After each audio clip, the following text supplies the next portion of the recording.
ती सुद्धा इलेक्ट्रॉनिक माध्यमात बातमी देणार ते सुद्धा बंद होणार नाही. माझं म्हणणं असं आहे, तुमच्या हातात मोबाईल आहे. 140 कोटी जनतेमध्ये आज जवळपास 90 कोटी लोकांकडे मोबाईल आहे, नेट आहे, आणि तुम्ही स्वतः प्रत्येक जण एक पत्रकार आहात. पत्रकार म्हणून मीच हे काम करायला पाहिजे किंवा पत्रकार ह्या जातीमधलाच एखादा माणूस आहे त्यांनीच फक्त प्रश्न विचारला पाहिजे ते सोडून द्या. ते दिवस गेले, बदलले, सगळं काळ बदललेला आहे.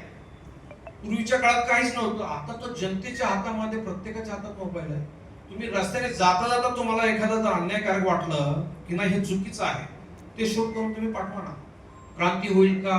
नाही होणार. मी पूर्ण आशावादी आहे मित्र.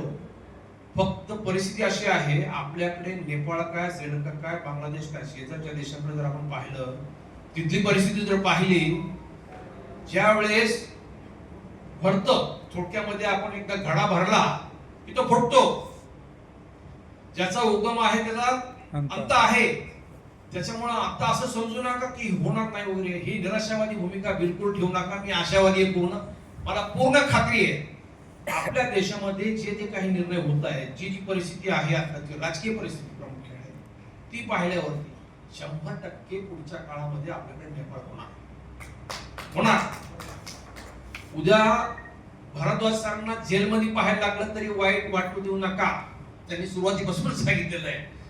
त्याचं कारणच आहे, असं कोणी विचारणार, असं कोणी बोलणार असेल ना, त्याला हे डायरेक्ट नक्षलवादी ठरवतात. आपण नक्षली जातो डायरेक्ट त्याच्यावर. कित्येक पत्रकार, तुम्ही जे सांगितलं ते बरोबर आहे. युट्यूब चॅनलची मुसक्या दाबायचं काम सुरू झालं. वर्तमानपत्र तर सोडा, वर्तमानपत्र तर विकली गेली आहेत.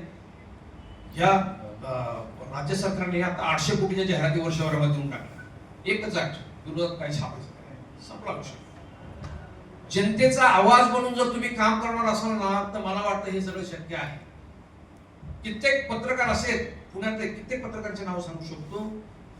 मी साधं उदाहरण सांगतो. लवासा लेक सिटीचं प्रकरण ते मी ब्रेक केलं होतं. बेळगाव तरुण भारतला होतं. लवासा लेक सिटी हे काय मलाही माहित नव्हतं, पुणेकरांना माहित नव्हतं काय प्रकार. आतमध्ये धरणाच्या आत फिरायला गेलो, मासे मेले म्हणून पाहायला गेलो. शिवसेनेचे आमदार शरद ढमाले त्यांच्याबरोबर येतात. त्यांना म्हटलं, अरे हा सगळं डोंगर फोडतायत, रस्ते करतायत, हे काय चाललं माहित नाही का तुम्हाला? नाही. अरे हे साहेबांचं लवासा लेक सिटी नवीन हे अमुक अमुक असं असतं. आणि म्हटलं कमाल, पण हे सगळं तुम्ही निसर्गाचा सगळा विध्वंस करून तुम्ही हे करता, हे कसं काय शक्य? काय म्हणे, सत्ता हातात चालू शकतं. त्यावेळेसच्या बेळगाव तरुण भारतला दंगलीत पहिल्या पानावरती बातमी दिली. बातमी छापायला तयार नव्हती. प्रकाश बाळ पुण्यामध्ये, मुंबईत होते सगळ्याला. ऍट एनी कॉस्ट बातमी छापायची म्हटली. शरद पवारांच्या मित्रांचे प्रताप डोंगर फोडून लवासा लेक सिटी. ज्यावेळेस ती बातमी आली, हाहाकार झाला. फक्त मराठी पेपरचा जीव किती छोटा होता, म्हणून तो नाही, त्याच्यात तुमचे व्हायला पाहिजे होते, ते नाही परिणाम झाला. पुढे तोच विषय मारुती भापकरांकडे सांगितलं. मारुतराव हे असं असं आहे, विषय फार मोठा आहे, काय करायला पाहिजे? निवेदन तयार केलं. विलासराव देशमुखांना दिलं. विलासराव देशमुखांकडे दिलं. मारुती भापकर म्हटलं, आपल्याला एक माणूस आहे, कोण बीजी कोळसे पटेल, माझी न्याय त्यांच्याकडे गेलो. त्यांनी सगळ्या संपादकांना फोन लावलं. कुठले संपादक तुम्ही, कुठले बोगस, सगळ्या आपण शिवाय लागल्या. असं माझ्याकडे प्रकरण आहे. 10,000 एकर आदिवासींची जमीन अशा अशा सत्ताधाऱ्यांनी अशी लाटलेली आहे जमीन. तुम्ही काय करताय? त्यांनी त्यांचे पत्रकार पाठवले, पण त्याच्यामध्ये छापायची हिंमत दोघा तिघांनी दाखवली. लोकसत्तामध्ये बातमी आली, प्रभातमध्ये बातमी आली, घरीला बातमी आली, पुणेनगरीला आली. त्याचाही परिणाम काय सांगतो. टाइम्स ऑफ इंडियाचे आमचे एक मित्र आहेत, अभय देशपांडे म्हणून, अभय वैद्य संपादक.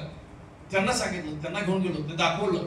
त्यांनी बातमी तयार केली. टाइम्स ऑफ इंडियाने महिना झाला बातमी पेंडिंग ठेवली. का तर आमच्या लिगल कमिटीने त्याचा सल्ला घ्यायचा, नंतर छापायचं.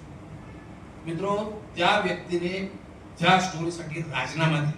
असेही काही पत्रकार आहेत ना, अजून संपादक पदाचा राजीनामा दिला, 3 लाख रुपये पगारावरती लाच मागून त्यांनी राजीनामा दिला. असे पत्रकार आहेत. त्याच्यामुळे असं समजू नका आशेचे किरण आहेत.